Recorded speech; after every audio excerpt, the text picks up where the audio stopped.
Sveiki, mano vardas Audra, ačiū, kad prisijungėt prie susitikimų. Savo paskaitose ir pamokose kalbu iš 3 perspektyvų. Pirma yra studijavau mokslo ir technologijų istoriją ir filosofiją. Man įdomu sveikatos, gydymo, sveikimo sampratos skirtingose kultūrose, taip pat ir skirtingose amžiuose, nes jos skiriasi. Antra perspektyva, esu baigusi integralios mitybos mokytojos programą Jungtinėse Amerikos valstijose nuotoliniu būdu. Tai nėra medicinos studijos, nėra klinikinės praktikos, tai yra darbas su žmonėmis, kurie žino patys arba patarti medikų, dietologų, kaip jie norėtų keisti savo mitybą, ko jie norėtų daugiau įtraukti, kokių produktų. Daugiausiai dirbu su žmonėmis, kurie nori valgyti daugiau augalinio maisto. Ir trečia perspektyva, pati turiu keletą autoimuninių ligų. Vis kartais pažiūrėsiu taip žemyn, nes čia turiu pasidėjus savo skaidrės. Tai papasakosiu jums pirmiausiai, kaip aš jūs įsivaizduoju, kadangi nematau jūsų. Kai buvau maža, tai įsivaizdavau, kad visi medikai pasaulyje yra patys sveikiausi žmonės. Kodėl taip įsivaizdavau? Dėl to, kad sprendžiau apie medikus pagal mūsų kaimo felčerę Liną. Mes buvom labai laimingi, kad mes ją turėjom ir iki šiol turim. Ir man jinai buvo pavyzdys, kas yra medikas. Ne? Aš netgi galvojau, kad jos pavardė yra Dargienė ir aš galvojau, kad Dargienė ir daktarė tai yra tas pats žodis, tik tai kitaip ištariamas. Taip, žiūrėdama į ją, aš įsivaizdavau, kad medikai visada vaikšto baltais chalatais ir yra tokie visada pasitempę, švytintis, labai linksmi. Jie sportuoja, labai skaniai valgo ir gerai valgo daug daržovių. Tas daržovės greičiausiai patys ir užsiaugina. Geria vandens pakankamą kiekį, eina miegoti anksti, gal net 9 ar 10. Taip pat labai turi gerą darbo ir gyvenimo kitų sferų balansą, tai yra turi draugų, moka praleisti laiką su jais. Ir dėl to, kad jie gyvena taip harmoningai ir taip sveikai, tai dėl to jie vis laiką tokie žvalūs, linksmi, tokie kaip mūsų felčerė. Tai buvo dar dėl to tas įsivaizdavimas, kad mūsų felčerė jinai ne tik taip gyveno, bet jinai mokė visą kaimą taip gyventi ir nepaisant to, kad klausė jos labai maža dalis žmonių. Ir man tas irgi buvo pavyzdys, kad nepaisant to, kad kiti aplink tave daro kažkaip visai kitaip, tu, kadangi žinai, kaip turi būti, tai tu tiesiog darai taip, kaip turi būti. Aišku, gana greitai mano tas įsivaizdavimas keitėsi. Mokykloje besimokydama, man labai patiko chemija, norėjau studijuoti augalus, augalų biocheminės savybės ir jų panaudojimą tiek maistui, tiek gydymui. Tačiau tokios kaip ir specialybės nebuvo, ne? Buvo galima kurstoti į biologiją arba į farmaciją. Tai galvojau farmaciją, bet po to pasirinkau kitas studijas, bet turėjau draugų medicinos akademijoje, dabartiniam sveikatos mokslo universitete. Ir farmacijoje, ir gydomajam fakultete. Ir galėjau, bendraudama su jais, matyti iš arti, kaip gyvena būsimi gydytojai. Tai buvo akivaizdu, kad tas gyvenimo būdas ten, tai nėra didžiausia sveikatos mokykla. Dėl objektyvių priežasčių, nes labai reikia daug studijuoti, mažos tos pertraukos, per kurias ten vos kažkaip atsigauni ir susimaišo ten dienos naktim, jau ypač kai po to prasideda jau ir praktinis dalyvavimas toj sveikatos apsaugos sistemoje. Labai daug kavos, kartais ir kitų stimulantų. Maistas yra nelabai geras, nes nėra laiko jam ruošti ir apskritai jisai neprioritetas yra. Kai jau prasideda budėjimai, ten neįtikėtinos tos valandos yra, kuriomis bent jau anksčiau kurias reikėdavo ten išdirbti. Tai, kad iš tavęs tikisi visi daug ko, visuomenė ir pacientai, tu turi 100% būti su kiekvienu to pacientu, bet gal tu pats esi pervargęs. Ir tu negali to rodyti, ypač moteris, merginos negali to rodyti, kad jos yra pavargusios, nes nuolatos dar ir girdi, kad galbūt joms čia ne vieta yra, čia kai kurios specialybės apskritai joms sakoma, kad yra nemoteriškos ir kad jos eitų kažkur kitur. Žodžiu, neatrodė tai labai tokia sveiko gyvenimo būdo mokykla, tą rodo ir tyrimai, kai tyria studentų savijautą, mediciną studijuojančių studentų savijautą, kaip jie keičiasi, ypač kursuose, kur yra labai daug medžiagos, labai intensyvios studijos. Vienu metu nemažai laiko praleidau greitosios pagalbos automobiliai, skubios pagalbos priimamajame dėl artimo žmogaus ir ten pamačiau kitą medikų gyvenimo pusę ir mačiau tikrai sudėtingas situacijas, mačiau, kaip medikas gali būti išdirbęs daugiau negu 30 valandų ir jis gali turėti situaciją, kai reikia priimti kažkokį labai svarbų sprendimą. Galvojau, kokios dar specialybės žmogus galėtų iš jo būtų reikalaujama, kad jis po tiek valandų dar turėtų sugebėjimą kažką spręsti. Mačiau, kaip medikai negauna jokios pagalbos, kai yra, tarkim, pacientas miršta.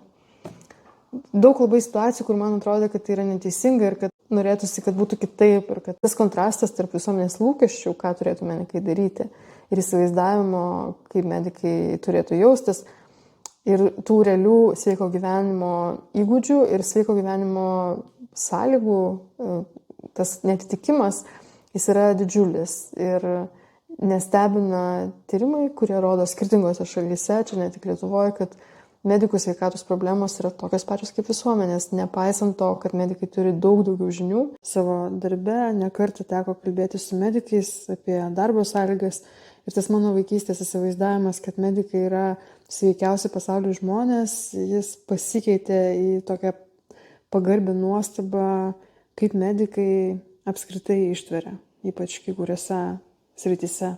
Čia susirašiau keletą objektyvių priežasčių, dėl kurių medikams gana sunku gyventi savo palankiai. Tai tiesiog sistema, kuri yra sukurta aplink mediką ir kurioje medikai gyvena ir medikės, ypač medikės, jinai nepalankiai yra sveikatai. Reikia labai sąmoningo gyvenimo, kad nebūtum tiesiog šitų priežasčių visiškai užslopintas.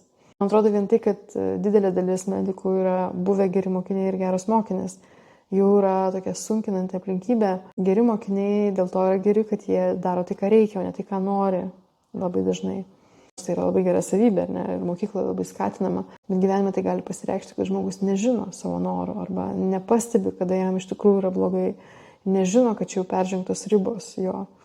Labai anksti išderinti vidiniai laikrodžiai dar studijų metais, nežmoniškas darbo režimas dalies medikų. Taip pat ir didžiuliai lūkesčiai, kuriuos turi visuomenė. Nes tikimės iš medikų, kad jie bus kaip kokie burtininkai. Ne? Ir ten per keletą minučių mums nustatys ligas. Kai kuriuose šalyse yra ta nekaltinimo kultūra. Suprantama, kad medikai negali nedaryti klaidų ir kad už klaidas reikia ne bausti medikus, o ieškoti aplinkybių, dėl kurių tos klaidos atsirado. Tačiau taip yra ne visose valstybėse ir spaudimas dėl to yra medikams daug didesnis ten, kur tokios nekaltinimo kultūros nėra. Pusiausvyros tarp darbo ir kitų gyvenimo sferų stoka, užkrečiamos ligos darbe, padidintas sterilumas, taip pat nuovargis kaip norma, taip pat nuo studijų laikų hierarchija egzistuojanti sistemoje. Didžiulė, prisimenu mano viena geriausių draugių, jinai chirurgė, buvo jauna gydytoja, išėjo iš savo kabineto ir pamatė slaugytoją vežančią pacientą. Ir kadangi ėjo į tą pačią pusę, jinai padėjo tiesiog ir sutiko profesorių ir profesorius sako, ateik pas mane į kabinetą. Ir išbarėjo, kaip jinai gali dabar vežti tą žmogų kartu su slaugytoja. Tu nežinai, kas tu esi gydytoja. Tai jinai prieš važiuodama dirbti į kitą valstybę, jinai kažkaip sakė, kad ją tas labiausiai žeidžia sistemoje. Netgi ne tuo metu buvę maži atlyginimai, bet tas hierarchiškumas, lyčių nelygybė, man atrodo, apie moterų medikių savijautą, tai tikrai bus kada nors parašyta daug knygų, kuriuose bus pasakyta daug skaudžių dalykų. Stresas darbo aplinkoje ir kartu dėmesio ir laiko savo sveikatos priežiūrai stoka.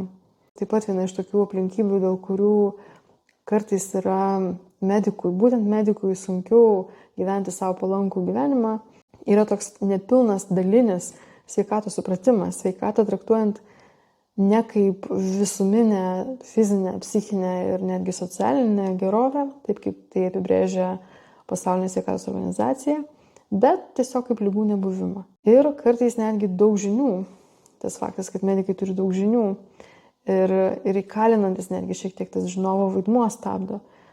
Čia kaip paaiškino man vienas mokslininkas, kuris dėsto medikams, kad nereikia painioti medikus su mokslininkais, jeigu kai kurie medikai yra mokslininkai, ne, bet šiaip bendrai žiūrint, nes mokslininkai gali sau leisti svarstyti ir domėtis mokslo naujienomis, maisto, pavyzdžiui, įtakos sveikatai ir kalbėti ten vieną vertus, kitą vertus, o galbūt taip, o galbūt anaip. O medikas, iš jo pacientas laukia aiškaus atsakymo, kaip yra. Ir tas medikas tarsi negali sau leisti čia blaškytis. Ir jis turi pasakyti tai, kas yra labai griežtai jau paremta, įrodyta ir tai turi būti kažkoks vienas atsakymas tam pacientui. Ir per tą tokį įsikalinimą žinovo vaidmenį kartais gali būti sunku priimti, pavyzdžiui, naujo maisto mokslo naujienas, ar ne, jeigu jos šiek tiek prieštarauja tam, kas buvo mokytasi ten prieš 10 ar 20 ar net 30 metų. Ir dar sakyčiau, kad vienas iš tokių trukdžių medikams būti sveikiausiais visuomenės nariais yra tam tikras kontrolės jausmas, kai žinai, kaip veikia žmogus ir kai žinai, kaip veikia vaistai ir kaip apskritai kažkas kažką veikia, tai atrodo, kad žinojimas yra kontrolė. Kartais bandymas palaikyti savo sveikatą arba savo energiją, jis irgi yra kartais medikams žalingas, nes nors jie turi žinių, tačiau jie mano, kad žinodami jie jau ir kontroliuoja pasekmes. Ir paskutinis dalykas, kurį dar noriu paminėti, tai yra triažas, atranka, ar ne? Kam reikia padėti? Kadangi medikai mokosi daryti triažą. Šitą triažą, man atrodo, medikai dažnai perkelia ir savo. Tai yra nuspręsti, kam reikia padėti ir tada yra gradavimas, ar ne? Kam čia būtina neatidėliotina pagalba, kam reikalinga skubi pagalba, bet kas po to galės truputį palaukti, o kas dar vaikšto dar. Tai visas šitas triažo metodas, jisai labai veikia skubios pagalbos skyriui. Taip pat karo lauko ligoniniai. Bet būtų klaida tai taikyti savo gyvenimui, įtraukiant save iš šitą triažą. Nes taip įtraukiantis iš šitą atranką, labai dažnai medikas lieka savo akise tuo, kam jis arba jį padės paskui, nes dabar yra kiti, dabar yra pacientai, dabar yra kažkokie kiti dalykai, kuriems būtina dabar suteikti savo dėmesį ir laiką. Tai visos šios priežastys, kurios, mano požiūriu, sunkina medikų gyvenimą sveikai, jos susiveda iš esmės į vieną, kad medikams yra sunkiau negu kitiems visuomenės nariams suteikti savo prioritetą ir matyti save kaip svarbiausius žmonės. Nes taip medikai yra ugdomi. Tabu būtų, ar ne, galvoti, tai uždrausta yra apie save galvoti kaip apie labai svarbu. Visas paruošimas, jeigu, tarkim, atsimintumės savo studijas, kiek jūs gavot pagalbos apie tai, kaip reikia išgyventi traumas. Pats mediko studijų procesas ir pats jų įėjimas į sveikatos apsaugos sistemą, jis yra traumuojantis. Ten kiekvieną dieną gali būti traumų. Kiek dėmesio tam buvo skirta. Kiek dėmesio buvo skirta, ką daryti, jeigu dirbama yra tokiu režimu, kaip medikai dirba. Mano požiūrį tam skiriama labai mažai dėmesio. Tai visos šitos ilgos kalbos tikslas buvo pasakyti jums, kad jūs esat svarbiausias žmogus. Jūs esat svarbiausias žmogus. Nėra būdo kito gyventi savo palankesnį gyvenimą, jeigu žmogus nemato savęs. Tai yra mūsų šiandieninio susitikimo užduotis truputėlį pakelti save savo akise ant sosto. Nežinau jūsų specializacijos, darbo valandų, nežinau gyvenimo būdo. Tiesiog kalbėsiu su jumis šias 5 savaitės kaip su karalienė arba karaliumi, su labai svarbiu asmeniu dirbančiu nepaprastai atsakingą darbą, žinodama, kad turiu branginti jūsų laiką, kurį paskirėt mūsų susitikimui, ir kartu žinodama, jog jūs irgi savo esat svarbiausias žmogus. Izaokas Niutonas, toks fizikas ir mąstytojas, 17 ir 18 amžiuose gyvenęs, yra tas jo inercijos dėsnis, kuris iš esmės sako, kad kas nejuda, tas nejuda, o kas juda, tas juda. Ir kad jeigu tai būtų situacija tokia tobula, kad nebūtų jokių išorinių jėgų, tai nejudantis objektai ir nejudėtų, o judantis, jeigu juos kažkas prieš tai išjudino, jie judėtų visą laiką tiesia linija ir nesustotų. Tai čia yra klasikinės mechanikos vienas iš pagrindinių dėsnių. Bet žmogus yra daugiau negu mechanika. Žmogus gali pats save išjudinti. Ir mažas judesys yra pats svarbiausias. Kai jau kalbam apie tą vidinį postumį, kur žmoguje atsiranda, kaitos postumį, tai ten ir maži žingsniai labai smarkiai gali keisti judėjimo trajektoriją. Kodėl aš prisiminiau šitą dėsnį? Nes daug mūsų gyvenimo praeina inercijoje. Ir kai mes baigiam savo mokslus ir pradedam savo darbus, tai ir man atrodo, kad mes dabar jau taip dabar gyvenam ir taip dabar gyvensim. Chroniškos ligos, kurias turim, jos yra iš esmės inercijos ligos. Tai, kad mes darėm tai, ką darom. Ir jeigu mes toliau darysim tai, ką darom, tai ta inercija tęsis. Ir mes būsim kaip tas objektas, kuris arba stovi visiškai, arba juda tą vieną tiesią liniją. Laukdamas kažkokių išorinių jėgų, kurios mūsų stabdys arba pasuks į kitą pusę. Bet galime įjungti ir vidinį tą judėjimą. Ir kai kalbam apie gyvenimo pokyčius, mitybos, pavyzdžiui, pagerinimą, miegojimo pagerinimą, fizinio aktyvumo padidinimą. Dažnai mes kalbam apie motyvaciją. Motyvacija, mano požiūriu, visiškai trečiailis dalykas. Svarbu yra aplink save sukurti mums sistemas, kuriuose mūsų tie gerieji pasirinkimai, mums tinkamiausi pasirinkimai būtų patys lengviausi. Nes medikai tikrai turi kiekvieną dieną kitų sričių, kur reikia motyvacijos, sprendimų ryžtingų, valios, o gyvenimo būdo pokyčiai galėtų būti lengvi, bet jie bus lengvi, jeigu mes sukursim tas sistemas. Tai per šitas 5 savaitės mes jau pabandysim prisikurti ir pagrįsti jas mokslu. Kai kalbėsiu apie sveikatą, turėsiu omeny šitą pasaulinės sveikatos organizacijos apibrėžimą, kad sveikata tai yra ne tik ligų nebuvimas, tai yra visapusė fizinė, psichinė ir socialinė gerovė. Tai dabar būtų tokia viena užduotis, kurią reikėtų rašiklio ir popieriaus lapo. Galima turėti skriestuvą, bet galima turėti kokį nors apvalų daiktą. Arba galima piešti iš rankos. Jeigu jums reikia rašiklio, galite sustabdyti dabar įrašą ir pasiimti rašiklį. Ką mes darysim? Mes dabar nusipiešim 2 apskritimus. Vienas apskritimas yra didesnis, o kitas jo viduryje yra mažesnis. Šitos apskritimus piešti mane išmokė psichologė Svetlana Bankova. Jis Jungtinėse Amerikos valstijose gyvena. Ji buvo pirmas žmogus, kuris man parodė ir galima ryšį tarp emocijų ir psichologinės emocinės būsenos žmogaus ir jo būdo matyti pasaulį ir tarp autoimuninių ligų, ypač skydliaukės. Taip, tai čia galima turėti 6 spalvotus pieštukus, bet jeigu jų neturite vaikų, kurie galėtų jums paskolinti tos pieštukus, tai galima ir naudoti paprastą rašiklį. Dabar jums reikėtų pagalvoti apie savo gyvenimą ir pagalvoti, kokios 6 gyvenimo sritis jums yra svarbiausios. Nereikėtų daugiau, 6 tik tai reikia. Galbūt jas galite kaip nors apibendrinti, pavyzdžiui, šeima, darbas, tai pagal savo nuožiūrą. Šiuo atveju man yra svarbi viena sritis, kuri būtų jūsų sveikata. Ir jeigu jums netinka tas sveikatos apibrėžimas, kurį duoda pasaulinė sveikatos organizacija, galbūt jisai gali būti per platus kažkam, tai galite užsirašyti mano savijautą. Ir mums reikalingas tas trikampukas. Tai dabar pirmiausiai pažiūrim tą vidinį trikampuką, kuris yra šitame apskritime. Jeigu pagalvotumėt, ką jūs galėtumėt nuveikti dėl savo geros savijautos. Galbūt daliai žmonių ten bus mankšta, mitybos pakeitimai, miegojimas daugiau valandų. Visus dalykus taip apgalvotumėt, kaip atrodytų jūsų gyvenimas, kad jūs galėtumėt pasakyti, kad dėl savo sveikatos aš padarau viską, 100% padarau. Ir tada pagalvotumėt, kiek iš to jūs padarot dabar. Ir tada tokią dalį to trikampuko ir užtušuokite. Tarkim, 100% būtų, nežinau, kad jūs ten mankštinatės, medituojat, maudotės šaltame ežere, bėgiojat, metėt rūkyti, žodžiu, daugybė dalykų, ką jūs norėtumėt padaryti, o iš to, ką dabar darot, tiek ir užtušuojat. Jūs vis tiek įsivaizduojat, ką norėtumėt daryti dėl savo sveikatos, tai kiek procentų to, ką norėtumėt daryti, darot, tiek ir užtušuojat. Jeigu pusę darot to, tai užtušuojat pusę to trikampuko, jeigu daugiau negu pusę, tai daugiau negu pusę. Tai va, ir čia nėra taip labai svarbu, labai tiksliai, ten galima ir per kraštus piešti. O išorinis apskritimo dalis, tai yra, jeigu jūs įsivaizduotumėt, kaip jūs jaustumėtės, kad galėtumėt pasakyti, aš 100% jaučiuosi gerai.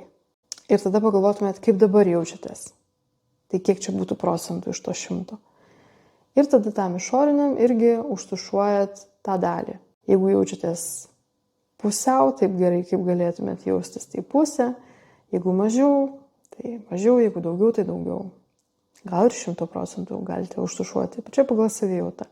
Ir po to, kai jau užpiešite mano savijautą, galite vėliau padaryti tą ir su kitomis savo gyvenimo sritimis. Tiesiog vidinėme rate užpiešdami tiek procentų iš 100, kiek jūs galvojat, kad jūs duodate, o išorinėme rate tai tiek procentų iš 100, kiek jūs galvojat, kad toj srity gaunate.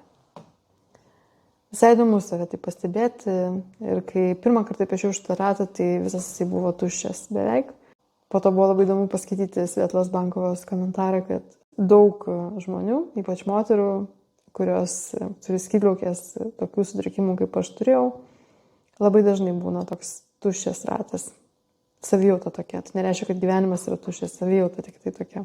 Tai kadangi šito užsiėmimo mūsų tikslas yra pakelti jūs ant sosto, kaip tą galima padaryti praktiškai. Vienas būdas būtų, kad visi aplink jūs esantis jums nusilenktų. Tai čia vienas būdas. Bet to pasiekti nėra taip lengva. Ne? Reikia įtikinėti žmonės arba kažkaip padaryti, kad jie nusilenktų. Vieni nusilenks, kiti nenusilenks. Kitas būdas yra tiesiog pasistatyti sostą ir atsisėsti į jį ir elgtis kaip karalieniai. Čia yra 5 pasiūlymai. Kaip ir kiekvienam susitikime, aš pateiksiu 5 pasiūlymus. Iš tų 5 pasiūlymų jums reikia išsirinkti vieną. Visų 5 nebūtina. Jeigu norite daugiau, galima, bet svarbu, kad būtų bent vienas. Taip, juos ramiai galite savo apgalvoti. Iki kitos savaitės mintis yra tokia. Aš esu savo svarbiausias žmogus. Kita šitos frazės išraiška yra aš pasirūpinsiu savim. Jūs rūpinatės daug kuo gyvenime, bet dabar pasirūpinsim ir savimi. Aš esu savo svarbiausias žmogus. Pabandysiu kasdien 3 kartus valgyti 5 spalvas. 5 spalvos yra geltona, žalia, raudona kaip vėliava mūsų. Ir tada yra tamsi, kas galėtų būti ruda, juoda, violetinė, tamsiai, visos tamsios spalvos. Pavyzdžiui, kas tai būtų baklažanas, mėlynės, grikiai ir balta. Idėja būtų tokia, kad pusryčiai, pietus, vakarienė, 3 tie valgiai, kad juose visą laiką būtų tos 5 spalvos. Bet čia yra užduotis pastanga, ne? Gal ne visą laiką pavyks, ne visą laiką bus, bet jeigu jūs matot, kad nėra tų spalvų, tai tada galbūt galima pagalvoti, o kokių čia spalvų nėra ir ką bent teoriškai galima būtų įsidėti tą lėkštę, kad jinai būtų su visom 5 spalvom. Ir dabar mes nekalbėsime apie tai, kodėl tai yra svarbu ir koks čia mokslas tam mus gali paremti. Tiesiog užduotis tokia, pabandyti 3 kartus per dieną, kasdien valgyti 5 spalvas. Ir pastebėti, kokių spalvų trūksta, o kokios yra dominuojančios spalvos galbūt. Jeigu sunku tai yra daryti, galbūt galima pabandyti kitą užduotį. Pabandysiu nueiti miegoti pusvalandžio anksčiau. Ta ypač verta daryti, jeigu jūs einate miegoti vėliau negu 10 valandą. Jeigu tai sunku daryti, galbūt jums tiktų 3 užduotis. Nusipirksiu užrašinę arba bet kokį sąsiuvinį ir kasryt parašysiu puslapį laisvų rašymų. Aš žinau, kad ne visiems yra lengva rašyti ir kad apskritai rašymas yra susijęs ir su darbu, ir su labai intensyviu rašymu, labai tikslingu rašymu. Ir tas laisvas rašymas kartais atrodo toks, tokia nesąmonė kažkokia, ką aš čia dabar rašysiu. Svarbu tai daryti ryte, svarbu daryti iki pusryčių, geriausia yra daryti, kai dar kiti namiškiai neatsikėlė. Ir reiktų rašyti viską, kas ateina į galvą ir net neverta to skaityti. Ir kitam, aišku, irgi nereikia duoti to skaityti niekada. Kas ateina į galvą, tai ir rašom. Tai yra susijęs su permainomis gyvenimo. Ne? Kaip ateina permainos gyvenimo? Permainos gyvenimo ateina sąmoningai gyvenant. Daliai medikų dėl visų tų anksčiau išvardintų priežasčių yra gana sunku matyti savo pačių gyvenimus. Kadangi prieš akis yra daugybės kitų žmonių gyvenimai, kurie yra sunkus, ten yra ligos, ten yra skausmas. Žmogaus kūnas reaguoja į kito žmogaus skausmą, net jeigu, kaip sako mano draugai, medikai, aš esu atbukęs arba aš užsiauginau ten storą odą ir kūnas reaguoja į kūną.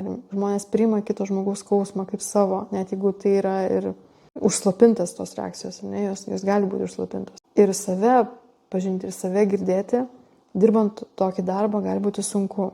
Tas laisvas rašymas gali padėti pamatyti save. Jeigu tai prašyti laisvai, nestruktūruotai yra sudėtinga, gali būti sudėtinga, tada reikia rašyti 3 dalykus, už kuriuos dėkojat savo. Tiesiog vakarykščiai dienoje paieškoti, kad ir labai labai mažų dalykų, bet 3, ne mažiau negu 3, už kuriuos jūs padėkosit savo. Taip ir rašom. Tiesiog paimam rašiklį ir rašom, ačiū tau, Audra, kad tu įrašei šitą paskaitą. Taip aš savo padėkočiau. Tas dalykas, už kurį savo dėkosit, jisai gali būti visiems kitiems jokios reikšmės neturintis. Ne? Jūs dėkojat savo. Galima tai aišku daryti ir telefone, nebūtina daryti popieriui, bet popieriui geriau veikia. Ir tada parašot 5 norus. Kiekvieną rytą, visą šitą savaitę, parašot 5 norus, Jie gali irgi būti patys mažiausi, patys smulkiausi, apie kokius nors daiktus, apie patirtis, apie ateitį, apie atostogas, apie kas tik jums šauna į galvą. Irgi pastebėkit, ar lengva bus rasti tos dalykus, už kuriuos jūs sau dėkojat iš vakarykštės dienos. Ir ar lengva bus rasti tos 5 norus kiekvieną dieną. Norai gali kartotis, taip gali išsigryninti tokie gilesni norai. Labai svarbu nenorėti apie kitus žmonės. Aš norėčiau, kad tas žmogus ten tą ir tą padarytų. Tų norų čia nerašykim. Čia rašom labai tokius su savim susijusius norus. O jeigu visus šios 4 dalykus padaryti yra sunku, tai gal tada padarysite 5. Reikia susirasti savo vaikystės nuotrauką. Geriausia ją yra su telefonu perfotografuoti, kad ją turėtumėte savo telefone. Galima užsidėti ant ekrano, bet nebūtina, galima tiesiog turėti. Bet užduotis būtų susirasti šitą nuotrauką, pasidėti pas save telefone ir bent kartą per dieną pažiūrėti ją. Tai gali būti iš labai ankstyvos vaikystės nuotrauka, gali būti iš paauglystės. Tokios būtų labai nesunkios užduotis kitą savaitę, tikiuosi susitiksim vėl. Galite parašyti man šituo adresu Audra virtuvėje.